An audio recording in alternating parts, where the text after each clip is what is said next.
We give our predictions for what Auburn Tigers we think will improve the most in 2024 on this edition of the Uptempo Podcast. You are now listening to the War Report Podcast Network.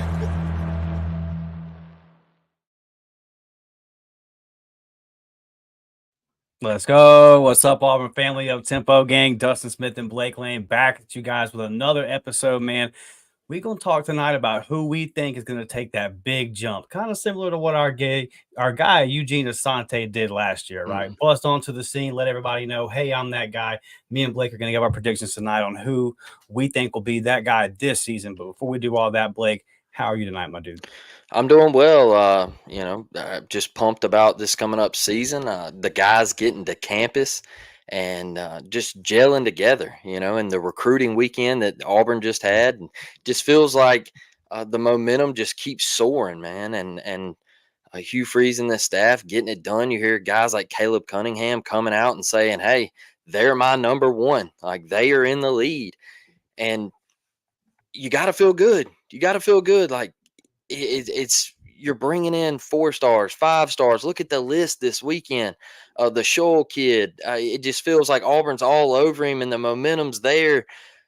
Some people in our game day group chat were like, "How'd you feel about this weekend?" And I'm like, "Hey, I think what Auburn's doing right now, I'm not worried. I think Auburn's going to close the talent gap with some of the bigger top tier programs like Georgia and Alabama right now that we all want to be, So I'm excited, man, and it just feels like it's really starting to get there.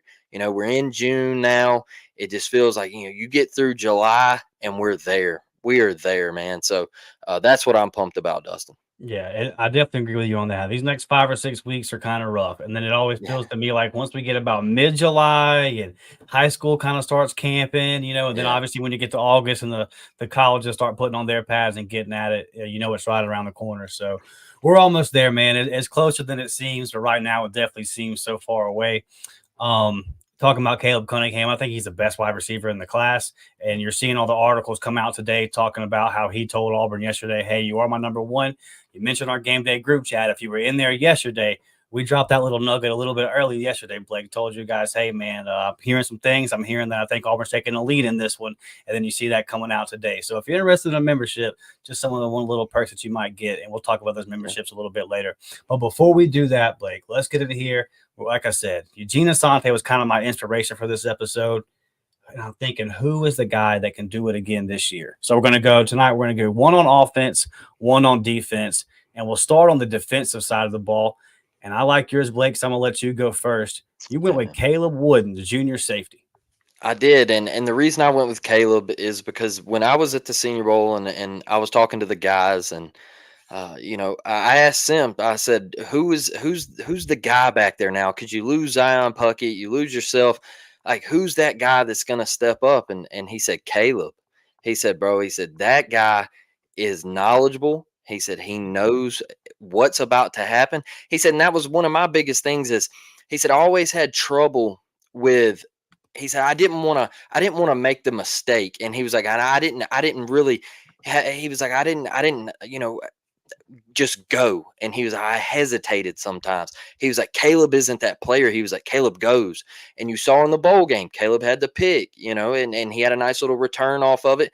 He said, Caleb knows where to be. This is also a guy that'll come up and hit you. Caleb isn't afraid of contact. He's a tackler, man. And I think he will fill that role. I think he's going to be a dang good player. He's just a junior. So you got another year with him. And I think he is going to really succeed in this role with Charles Kelly and Crime Dog, man. Like, this guy, I think he has a load of potential. I think he could be another guy that could end up going to the NFL for the Auburn Tigers and have a breakout year this year, Dustin. Yeah, this was a really good pick. He was definitely one of the guys that I considered. And I love the Charles Kelly aspect of this. One thing that excites me about Caleb is looking at, I like guys that play some of their freshman year and then really kind of get a role their sophomore year. And you're just kind of watching his game take the progression that the natural progression you expect a lot of kids to take, right? And now it feels like coming into his junior year, the role is officially his. And this is the benefit. Shout out again to Zach Etheridge. We talk about layer depth, right? When you recruit your depth at the right layers, when you keep your classes stacked the right way, you can afford to bring somebody along the way you brought Caleb along, because you had the Jalen Simpsons, you had Zion Buckets, guys back there that are reliable, that knew where to be, and were going to do the right thing. And then obviously on the outsides, you have your DJ James and your Nehemiahs. You had a veteran group in the secondary, so you can bring along these guys. Same thing with K and Lee. On this list because K and Lee broke out as a freshman, right? We'll do a list in the summer of top 10 players on the team, and K and Lee's going to be on that list. But even with K and Lee, like there were times last year where he didn't have to be the only guy out there on the outside, and you were able to bring him along. And now he's ready to roll as a true sophomore. So that's kind of the benefit of recruiting at an elite level at positions. And if Auburn can get to the point to where we recruit the way we've recruited the defensive backfield and we recruit the way we have in the running back room, then you'll be able to see a lot more situations like this. But I think for a lot of those reasons, and I agree with you, Blake, this is a great pick. I think Caleb's ready to roll, man. I think he's an all-around safety, right? Like he's good in the game. He's good in the pass. I trust him in any kind of situation, and I'm really excited to see what Charles Kelly is going to bring out of him. And then we'll get on over to my pick, Blake, and I'm not giving up, dude. I'm not giving up on your guy from Mobile, Robert Woodyard. And I know that my bold prediction last year, now it was a bold prediction, so don't, you guys didn't kill me too hard for it, but I predicted him to get 80 tackles. He didn't really sniff it. And when we turned on the film, he just looked a little too slow, man. He just looked like he was a step too slow for the SEC. And when you see that, it's concerning. You're like, oh, man, he might just be too slow, right? Some guys just don't have it. Robert said, nope, I'll put all those fears to bed. Got in the weight room, got into the training room, and put in work this offseason. I mean, he looked like a completely different person. He looked like a completely different person. And when he made that tackle in the backfield at A-Day, I thought for a second it was a free safety. I was like, because you always got number changes now, right? Guys change. So I'm like, all right, well, who's number 17 now? No, that was Robert Woodyard. His body's been transformed. And then to hear the reports from multiple websites, and then I checked with some sources of my own, all saying, "Hey, look, he's put in the work." I asked about him just a couple weeks ago, and a source told me he's one of the hardest working kids on the team. This is a guy that shows up and is about it. You're not going to get any kind of concern when it comes to that kind of stuff. And again, this was a guy that was a top 100 player before he tears his knee apart as a senior in high school. So his freshman year is him recovering from a knee surgery. It's almost like he's a year behind, right? Where it's okay, that freshman year, you're recovering from knee surgery. Then his sophomore year, and now he's a redshirt sophomore, but his second year in college, it's like, okay, I'm trying to get adjusted to game speed. Hey, I'm probably a little too heavy. This isn't high school. I can't just be this thumper to come up here on first and second down. I gotta shed some pounds, man. You see what he is now. So 251 Mobile, stand up, Blake. I think that Robert Woodward's ready for a big year, dude. You think Durkin has a little bit to do with that? Absolutely, I do. Leaning the body up and getting right and knowing what kind of player he wants. I think that has a lot to do with it. And look, Robert Woodyard he's a heck of a player, and we noticed that last year that he looked a little slow. And he needed to get right. And look, that the knee could have been an issue. Like I've torn my ACL. It's not fun. It's a long process, and it's different for every kid to come back from. Some people come back, like you have freaks out there like Adrian Peterson who's back in 5 months. But it's not like that for everybody. It's a long, lengthy process to come back from that type of injury. And I think Robert Woodyard could be a breakout star. Man, I think this entire linebacking group could eat in this defense. Durkin really, he brings it for me. I feel like Auburn's going to get after the quarterback, man. I feel like you're going to see a different group this year with the Auburn Tigers. And Robert Woodyard, look, the Mobile is coming out of him, the 251. That hard working, I didn't have any questions about that. That kid, He's from Williamson High School down the bay, and if you know anything about Williamson, you know they produce hellacious talent. So I hope he breaks out. I hope he has a heck of a year for the Auburn Tigers. Yeah, and another thing too, looking at Robert is I look at that room and it's like, all right, you got Eugene and you got Austin Keys, and I like the young talent there. You bring the guy in from Duke, but Hmm. I think there's reps there. Look, I think Yeah, DeMarcus Reddick and DJ Barber are going to be great players. They're still going to be freshmen. they're kids. And yeah, so I think there's going to be an opportunity there for Robert Woodyard to get reps, especially on first and second down. I think he's going to step up and make something of it, man. I'm not saying he's going to have this crazy year, but he's going to Hmm. be. You're going to look at it and say, "Boy, that kid, his game really took a jump." Going to get over here and get some of these comments before we get onto the offensive side. Blake's pick on offense is going to definitely spark some conversation. I do see some of you guys talking. I see Auburn Dad asking about memberships, so I'll go ahead and talk about this real quick. It says on the graphic, Auburn Dad, we put on the graphic that it's for varsity for only for game day chat, but JV's in there too. Just if you are a member and you follow us on Twitter, just DM me. And if you're not in the game day group chat, we'll put you in there. I thought I'd put you in there, brother, because I've been DMing with you, obviously. I thought I'd put you in there. So if you're not in there, we'll get you in there as soon as we get off here, man. And that goes for anybody else. If you're a JV or varsity and you're not in the game day group chat, just get with us on Twitter and we'll definitely get you in there. It's nothing for us to do that. So I see a lot of y'all asking about that. I see Connie down there asking about, do you have to get in the game day group chat on desktop? No, that's just something that we can do from Twitter. If you have a Twitter, just DM me or Blake and we'll add you to the group chat for sure. So you guys can be a part of that. Go ahead and get some of you guys' comments real quick, and then we'll get over to the offensive side. Daniel is in here tonight. What's up, Daniel? Always repping and supporting. Daniel says, how is Perry doing so far? They haven't done a whole lot of football, right? I mean, it's just summer workouts. But I'll tell you what, I think Caleb Cunningham liked hanging out with him this weekend.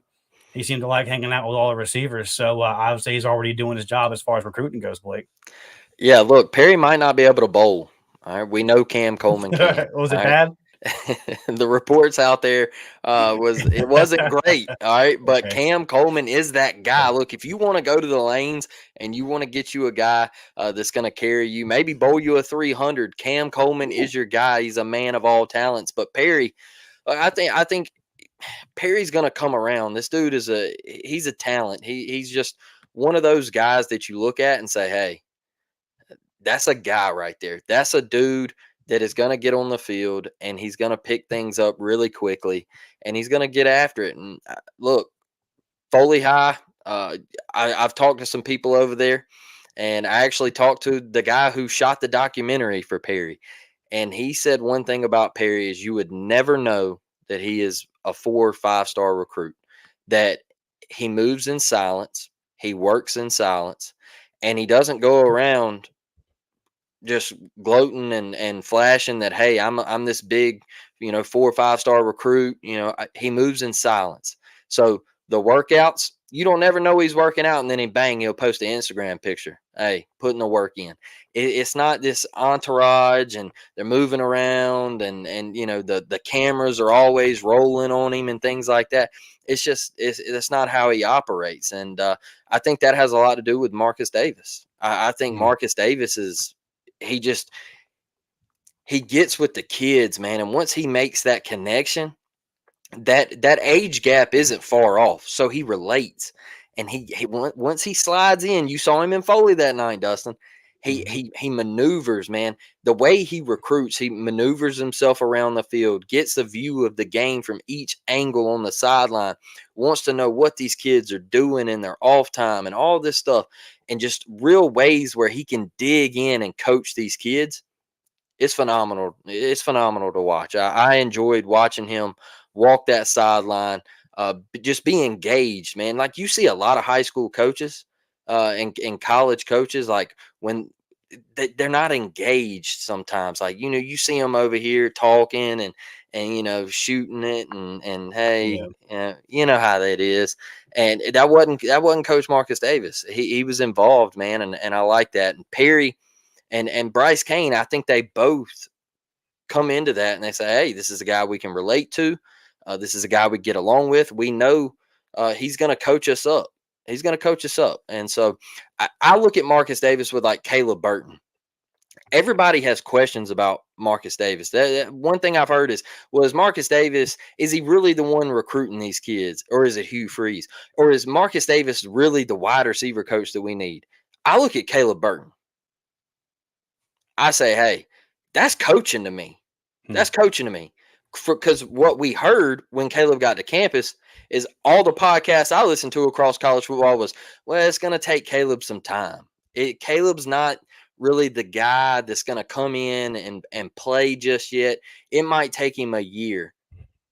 Well, Caleb Burton got on the field. Caleb Burton caught balls. He moved chains. I think Marcus Davis is a guy, and I don't think it's going to take Perry very long. Yeah, I agree with you, man. He's a freak of nature, and I just can't wait to see him, Cam Coleman, Rivaldo Fairweather, all the dudes down there in the end zone. And look, from the aspect of Caleb Cunningham, a 5-star top wide receiver in this class, don't don't get it twisted. He's sitting there. He knows what Cam Coleman is. He knows Yeah, what Perry Thompson is. So when he's sitting there on a recruiting visit this weekend, what do you think they're telling him? They're like, bro, if you come here, like, come on, bro, if you come here. yep, And then what do you think happens when you add Caleb Cunningham? Boy, these quarterbacks are looking like, okay, dude, Cam Coleman, Perry Thompson, Caleb Cunningham. They start to look real enticing for the number one quarterback, or maybe a quarterback out of Saraland that's committed to Texas. yeah. That's what I'm saying is like, man, the Juju Lewis smoke. Like when I talk to other people from other fan bases, and I got some buddies that I talk to and play golf with, and they pull for other teams. Alabama, all right. I'll take one. I got one from Alabama. Last night we're watching the UFC fights. I said, man, Juju Lewis it's a real threat at Auburn. Like it's happening. Like the fire is real. There's heat there. Man, Auburn will never get Juju Lewis. I don't know where you're getting that from. That's not even close. It'll never happen. I'm like, well, the other teams on the table are USC, Colorado, Indiana. So, like, how far are you putting us off that scale? Like, are we behind Indiana and Colorado? Is that what you're saying?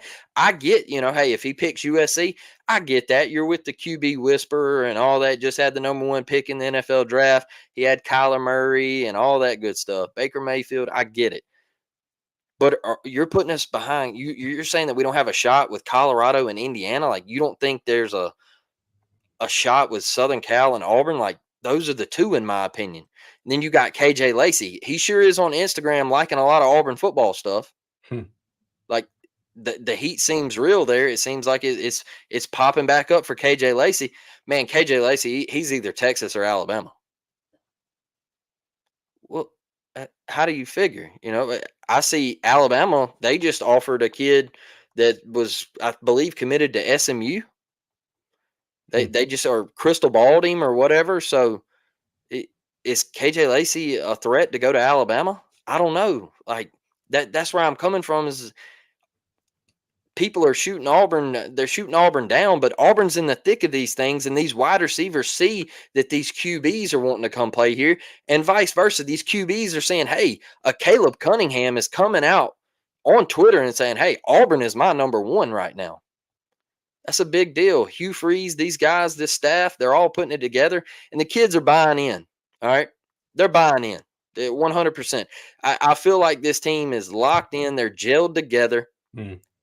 They're getting along. They're getting along. Man, look, I didn't see the whole stuff on Instagram 2-3 years ago of guys going out and having a good time with each other. And I'm not talking about 2 or 3 or 4 guys. I'm talking about a team full of guys. I'm talking about a team full of guys going out together and enjoying themselves. I think that's where this Auburn team is starting to really buy in, and that's what you want, man. You want that cohesiveness. You want them to be tight. You want a tight knit locker room, man. And I think Hugh gets it. I think he understands it. I think you're slowly weeding out the guys that don't want to be there. Yeah, I think I feel pretty comfortable saying you have a lot more right now guys that want to be there and get the mission versus the opposite. And I don't think it was that way last year. It was probably 50-50, which led to a lot of what you saw. And I think now you're all, maybe not all the way, and you might not ever get all the way, but you're certainly further a lot closer than where you need to be than where you were, man. yeah, and Look, Brett, we talked about this earlier. Naheem Offord, I don't see him. I don't see him going to Ohio State. I just Hmm. don't. I don't think. I don't think it's in the car. Look, we can sit here and talk about recruiting and what kids say, and he said over the weekend, well, I want Malik Autry to come up here to Columbus, and I'm gonna try to get him, and you got Alvin Henderson committing to Penn State. Recruiting is a big boy game. I know Dustin always says this. Recruiting's a big boy game, and when it gets tight, big things happen behind the scenes. Alvin Henderson's not going to Penn State, in my opinion. It's just not going to happen. No. These kids, they're working behind the scenes. All right, they're talking, they're getting after it. All right, when they're out there at the bowling alley, they're in a Caleb Cunningham's ear. They're in an Alvin Henderson's ear. Like they get it, and I don't think a kid from right down the street is going to Ohio State and leaving his backyard. If anything, I think he ends up at Auburn. I hope you're right. All right, good stuff. A little recruiting talk. Now we're going to get on to the offensive side. My pick, Xavier Too Miller, will be the most improved player on the offense in 2024. Let me tell you why. First off, he started off the season last year at 200 and about 91, 92 pounds. He's sitting at about 320 right now, and it's a good 320. It's not bad weight. He looks good. I mentioned this when I talked about him the other night. I really trust his coaching staff when they talk about players, and I use the example of Caleb Burton. They told us he was coming along, and you start seeing him in games and he comes along. Like they're just honest. They're just really honest about guys. When Hugh told us pretty early into the season last year or the off season, he said, hey, receiver is a struggle. He kept telling us receiver was a struggle.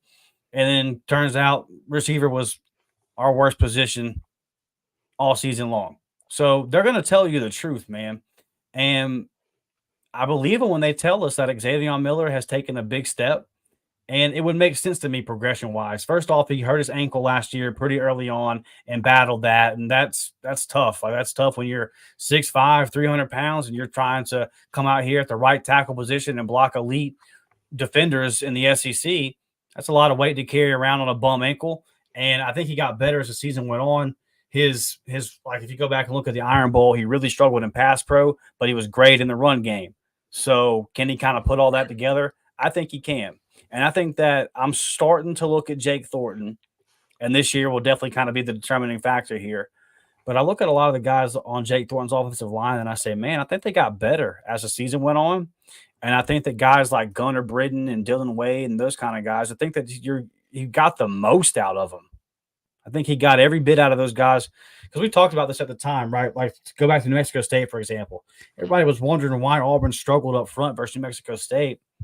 Well, it's not to knock anybody, but look at the guys on the O line and where they were transferred in from. Western Kentucky transfers, Tulsa transfers, a JUCO transfer here in Xavier Miller. So I just don't know if guys were. I just don't think the talent was necessarily there on the offensive line, and I think that Jake Thornton got a whole lot out of it. And I think that Xavier Miller is a guy that has that talent. I think in a perfect world, Auburn wouldn't have played him last year. Probably would have sat him a year, and this would have been the year that he was ready to roll, but you just didn't have a lot of options. He played over 500 snaps. He started 8 games at right tackle. Muskrat got in there and started some games as well. Muskrat saw around 150 snaps at the right tackle position. But all in all, Blake, I look at him and I say, from like the player he is, I like his athleticism. I think he's got a mean, nasty streak. He can be physical. It's just about getting the mental stuff figured out for him, being healthy coming into the season and having a healthy start to the season, having a whole SEC year under his belt now. And then I think that the improvements on the offensive line. Now I like what you got over there at left tackle. I love what you got at center. I think that just kind of everybody falls into place. And I think it's all going to kind of come together for Xavier Miller this year. I'm expecting a big year out of him, man. I like your point of him playing last year. I like that. And growing into what could be this year. Look, I like the offensive line. I know there were some questions after A-Day. People were saying, oh, well, the offensive line, this, that. They didn't look, what we expected. I'm not taking anything out of A-Day with the offensive line. with that controlled scrimmage and all of that stuff. I'm just not doing it just yet. I think the offensive, I think the offensive line will be fine. I think Too Tall is going to be a heck of a player right there at tackle. I think Connor Lew and everything Percy over there, man, at the other tackle. I think everything you added here, and you got the anchor with Connor Lew. That's why I had to change my pick. That's why I had to change my pick. And you went with O-line. I think they're going to be an anchor. I really do. I think this could be one of the better O-lines we've seen in quite some time. And Too Tall getting that playing time last year. That's why I went to that point, is because you really matured him into what could be this season. And that's why I like your pick, Dustin. All right, Blake. So on to yours. Yeah. Everybody knows this guy, Peyton Thorne, senior Yep. quarterback. Blake says this is the year. Talk to me, Blake. Look, I had to change my pick. All right. I was going with Jeremiah Cobb. I text Dustin a little bit before we come on here, and I said, "Hey, I got it. I got to change my pick. It's eating at me." And I switched it to PT, and here's why. I got some things that I want to share with y'all, and I want to make a quick comparison of what can possibly happen when you get weapons around you. All right, when you have an offensive line, when you have receivers that you can throw the ball to, and when you have a running back that you can depend on. So I'll start with PT last year. He threw for 1755. He had 16 TDs and 10 picks. Now, we get on here and we say, PT, quit turning the ball over, take care of the football, cut down on the turnovers. That's what we need from you this year, right? He had a 61% completion percentage last year, and just wasn't good. His longest play was 53 yards. It wasn't a good year. It wasn't a good year. He looked lost, right? So I wanted to make this comparison. A couple of episodes we talked about Brady Cook at Missouri, and if you remember Brady Cook when he come to Jordan-Hare in 2022, he had a terrible year. He was awful. All right, it was bad. He was getting booed by his own stadium. They weren't wanting him at QB anymore. Eli Drinkwitz even had to get it up in a presser and say, "Hey, stop booing the starting quarterback. Like, what are we doing as a fan base? This guy works his tail off year in, year out, and we're booing him. Why? Why?" So Brady Cook, he gets some weapons around him. And he gets a couple of wide receivers. One that I think is returning the best wide receiver in the country in Luther Burden. And he had a heck of a running back last year that was a walk-on and emerged as a star and ended up getting drafted in the NFL draft. So in 2022, Brady Cook was 64%. He threw for 2,739 yards. He had 14 TDs to 7 picks. Not great. All right. Not great. Come back 2023, put a couple of those receivers around him. Great running back, pretty dang good offensive line. And he goes 66% and throws for 3,317 yards with 21 TDs and 6 picks. So I made this comparison because you look at Brady Cook, went through the horrible year, comes back the next year. Like all those things they added, he had a running back that he could depend on. He had a running back where he could, if they were in 3rd and 3, man, you could give it to that Schroeder kid, and he was picking it up. He was a workhorse. But you also had guys that could take the top off. You had a Theo Weiss. You had, like I said, Luther Burden and all those cats. I think they had a kid from Ohio State come in, and he had like 400 or 500 yards in there. And so they put pieces around him, and they brought in guys on the offensive line to protect him, and he ended up maturing into a pretty dang good quarterback, into a top 5 quarterback in the SEC. And I look at Auburn. What year did Peyton Thorne have at Michigan State? All right, he had Keon Coleman and Kenneth Walker on his team. Keon Coleman just got drafted by the Buffalo Bills. We know what Kenneth Walker's doing up in Seattle, right? So I'm not saying that Jarquez is Kenneth Walker, but Jarquez is one of the best running backs in this league. And I'm not saying that Cam Coleman is Keon, but Cam Coleman is going to be a star. And then you bring in Keandre Lambert-Smith, like we talked about with him. That's a guy that got 800 yards on a run-first team with poor quarterback play in Drew Aller. And they have 2 running backs that are going to get drafted in the NFL draft. Nick Singletary ran all over us. I mean, abused us as a freshman. So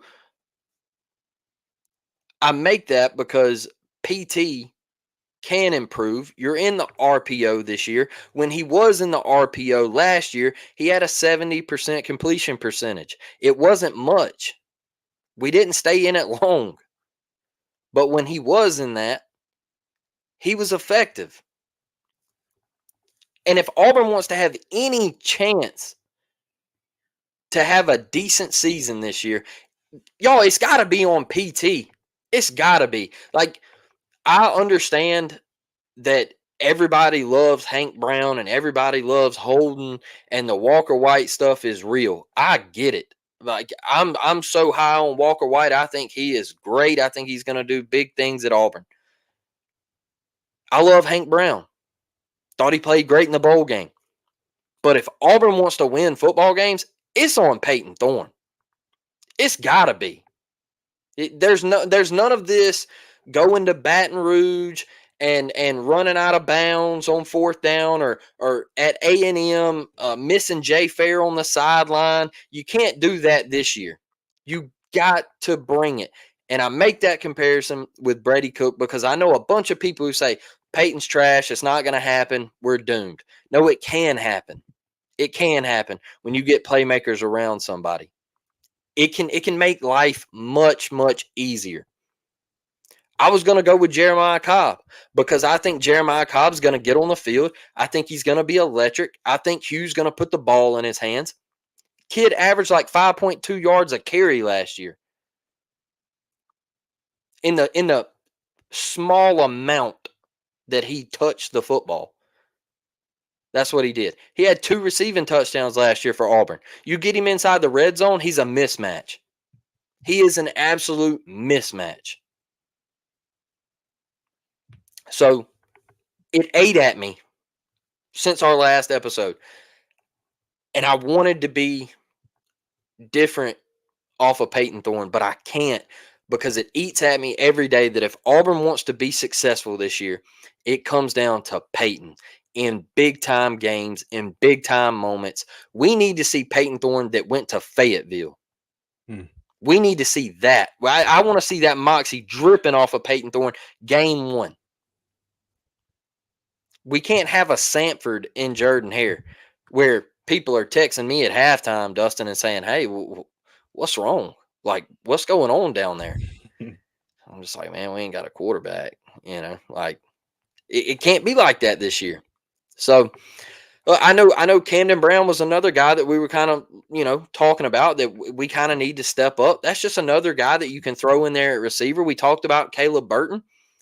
I'm not saying that Peyton's going to come out and throw for 3,500 yards and he's going to throw for, 27 touchdowns or whatever. That's not what I'm getting at. What I'm saying is if you can improve your numbers like Brady did, Brady Cook improved. There was drastic improvement. TDs went up. He threw 7 more touchdowns with 1 less pick. If Peyton can get those numbers up to 25, 26 touchdowns and throw 6, 7 picks all year, y'all, we're cooking. We're cooking. You got Jarquez Hunter in the backfield? Auburn's going to run the tater? Like, we're going to win games. Missouri, it's going to be tough. At Kentucky is going to be tough, but Auburn can win those games if Peyton Thorne doesn't turn the ball over and he's just manageable. Auburn can win those games. Auburn can beat Oklahoma, Dustin.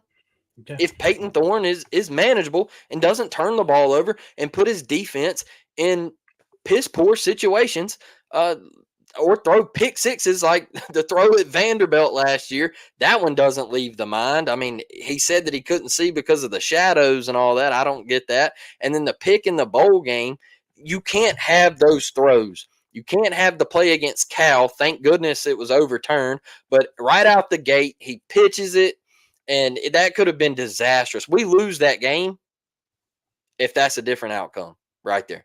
We lose to Cal. We can't have that Peyton Thorne. We got to see improvement. I think the pieces that you put around him are there for him to be successful, Dustin. Yeah, I mean the pieces.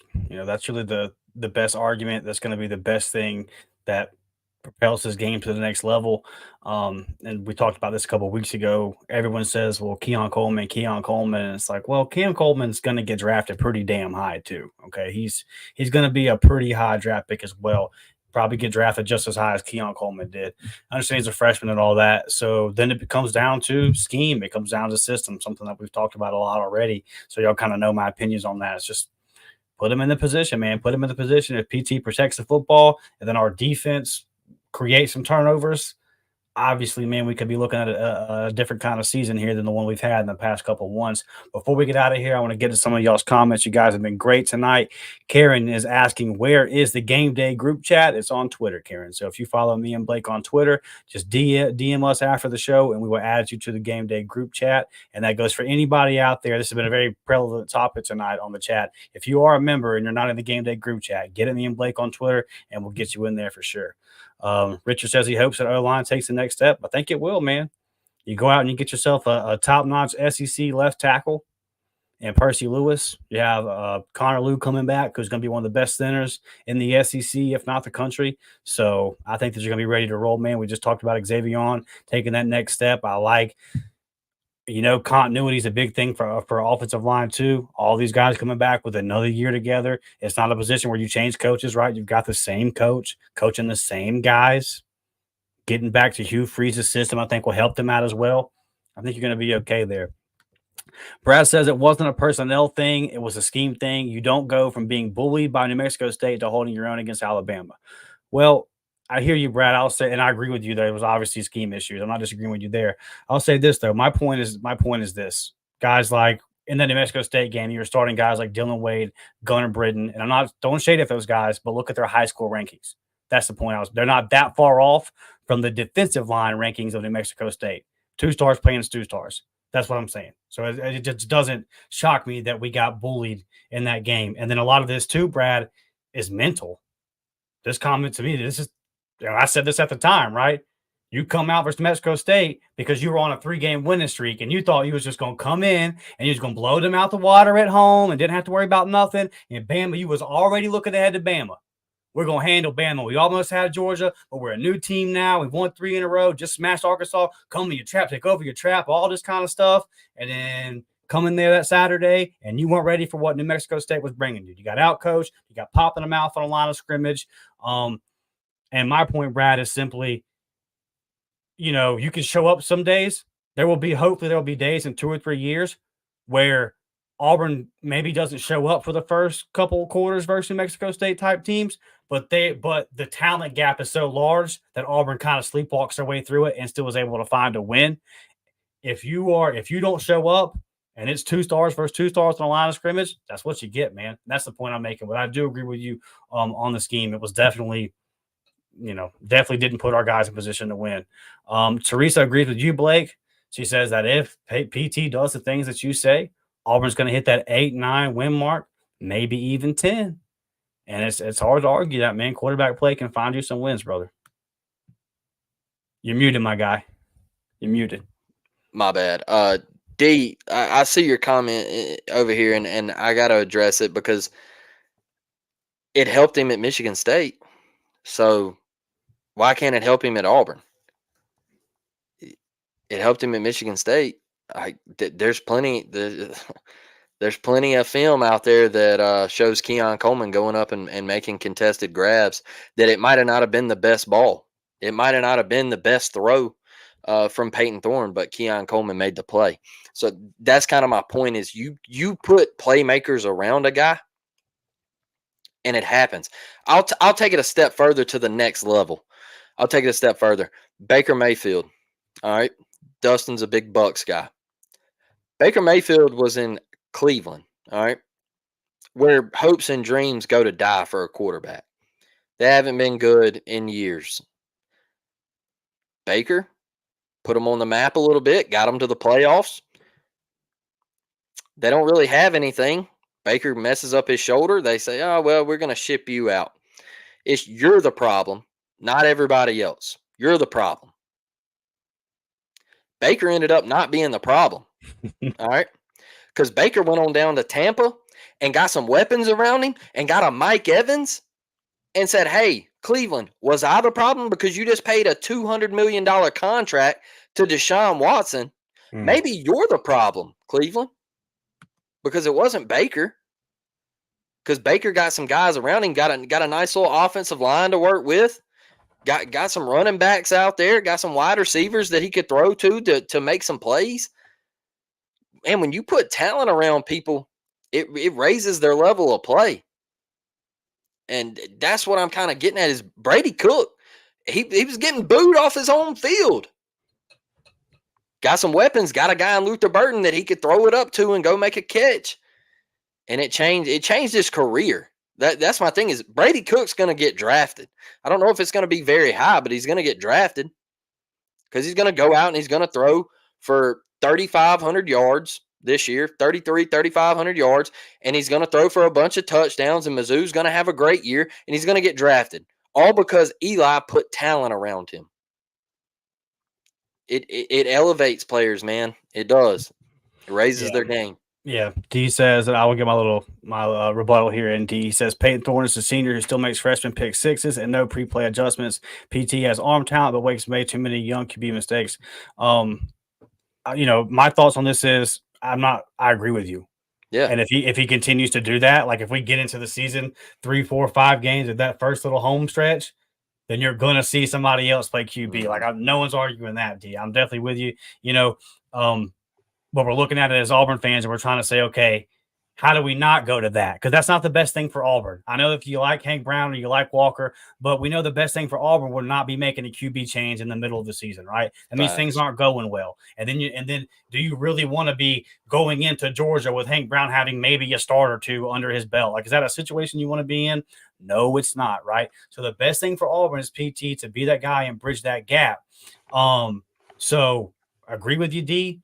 We're kind of hoping here, and I've never been the big Peyton Thorne guy. If you go back to when we added him, I had my questions, but I'm gonna say this because I've got to be fair. There ain't a quarterback walking this earth that would have looked really great in that system last year.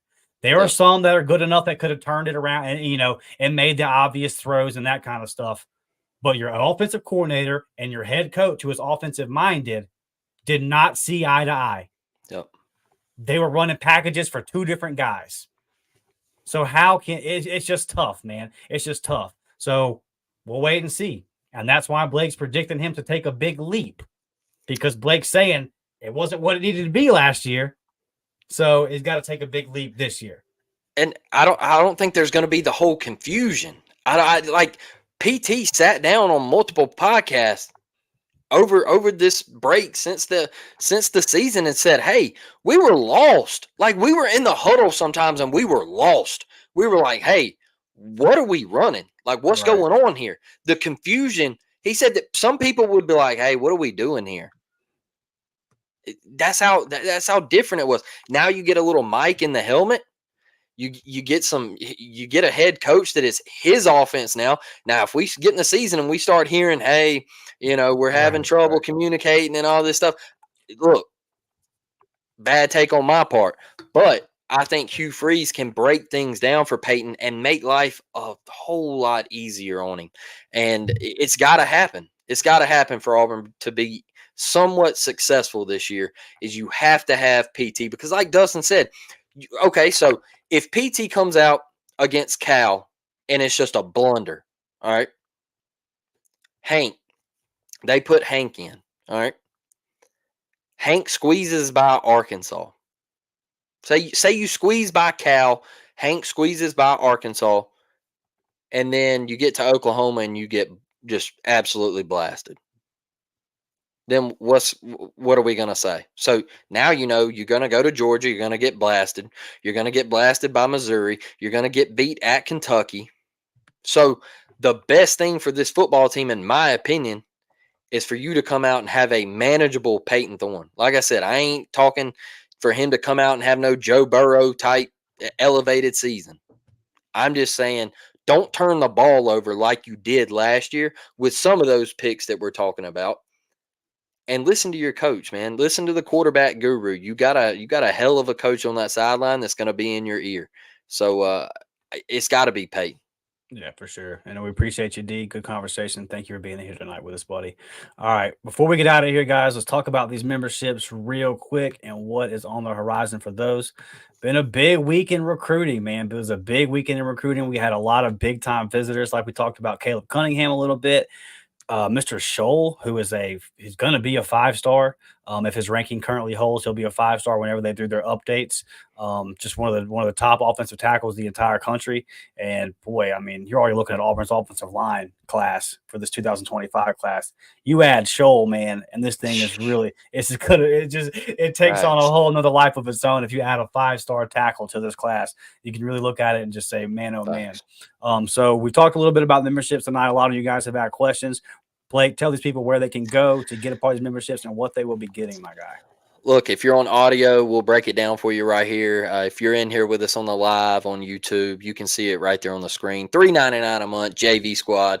Member shout outs, members only live chat. We're going to get more of those involved, especially when we do the live breakdowns of the games and stuff like basketball. We're going to make those chats members only and things like that. Priority reply to comments. We're always going to get in here and reply to your comments. And when we do, I know we've been doing a lot of live shows, but we got a couple of things coming up that we're going to break early access to the videos for you on that JV side of things. And then $5.99 a month is the Varsity Squad recruiting update videos. Dustin's going to spit one of those out this coming week. He's got a lot to break down. He told the game day group chat right there in that second slot a little bit about that right before we got on here. So there's a lot of big things coming. Gameplay with you, July 19th. It is EA Sports College Football 25. It's going to be a blast. And look, discounted merchandise. We're going to throw some things together right here, like doing like a dynasty mode on there, the online dynasty.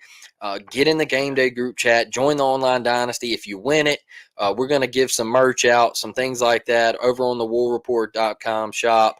I'm going to do a betting with Blake this fall. All right, betting with Blake. You don't have to actually put money on the bets or anything, okay? I just want, it's something that kind of me and B Will did last year, is you give your best 3 bets and you just send them to me. It can be in the game day group chat or whatever. I'll chart them. I'll keep up with everything. And at the end, whoever has the most points on that betting system is going to win some merch from us and things like that. So it's going to be really fun. We've got a lot of stuff coming up. High school football. We're going to be going to games on Friday nights, and Dustin will be talking about who he goes to watch. I'll talk about who I go to watch and all that stuff. It's a lot of content headed you guys' way, and it's going to be fun. Look, we got it. I think this is healthy conversation, Dustin, to be talking about if PT can improve and who we think's going to improve on this team for this team to be successful. I think it's healthy conversation, and I think there's a lot of amped up Auburn fans who want Auburn to win. That we want to get back to those winning ways. And it's fun to get in here and do that with each and every one of you. So I had a blast this episode. I think this was a really good topic. Dustin brought this up, and it was a fun episode, brother. Yeah. You guys brought this tonight, Blake. You brought it tonight. Good stuff. Hey, it'll be here before we know it, man. Starting to itch, brother. Starting to itch real damn bad over here. I wanted to say one more thing, and this is the final thing I'll say, is congratulations to Auburn's men's golf team. Let's go, man. Absolutely electric. They were great all weekend. And when they got to match play, those 5 guys were phenomenal. I mean, they were phenomenal. It was something that even our guys who were supposed to get beat pretty easily by the Florida State guys, they still battled. They still held their own. They still made a run at the end to say, "Hey, not so. You're not going to get the point on the board first." And I think Jackson getting when he hit the little chip shot. And it went in on the 14th to get that point on the board for Auburn first. I think that was huge. And then obviously your senior, your guy, J.M. Butler, just the composure and to hit golf shot after golf shot after golf shot. That was some of the most impressive golf that I've seen played. And I'm a golf guy. I'd like to play almost every weekend. Obviously, I'm not as talented as a J.M. Butler. But when I tell you ice in his veins out the bunker, what a shot. What a shot. And then you apply all the pressure, just hole after hole after hole. It was incredible to see, man. And then you knowing that, hey, I'm up 2 with 2 holes to play. And JM says, "Hey, I'm putting a shot. I'm not laying up. I'm going right at it." Look, JM when he was in the fairway, Dustin, he could have clubbed down, and he could have just flopped one up there in front of the green and then chipped up right to the hole, and that could have been it. They could have tied the hole and it was over. But instead, JM went flag hunting. JM said, "Hey, I'm going right at the cup, and I'm going to throw a dart." And he did it. And once he did that, I know the Florida State kid almost chipped in. That's an unfortunate break. He played his tail off. They were a great team. But J.M. Butler, to see him just absolutely do it for Auburn men's golf and that team as a whole to battle the way they did, it was phenomenal. And I put in the game day group chat Wednesday morning, I said, it is time for Auburn to step up. I don't care if it's men's golf. It is time to get it done in crunch time, especially against Florida State. Especially against Florida State. Yeah. But it's time for this program and this university to make something happen when it counts. And Auburn men's golf did that. And they got the people excited. And Toomer's Corner, P-Pass, I see you. It looked phenomenal. Just seeing the people rush out there. And, and the last thing I'll close out with is Alabama fans want to talk. I posted on Facebook the other night. I said, Auburn, men's golf team were national champions 2024.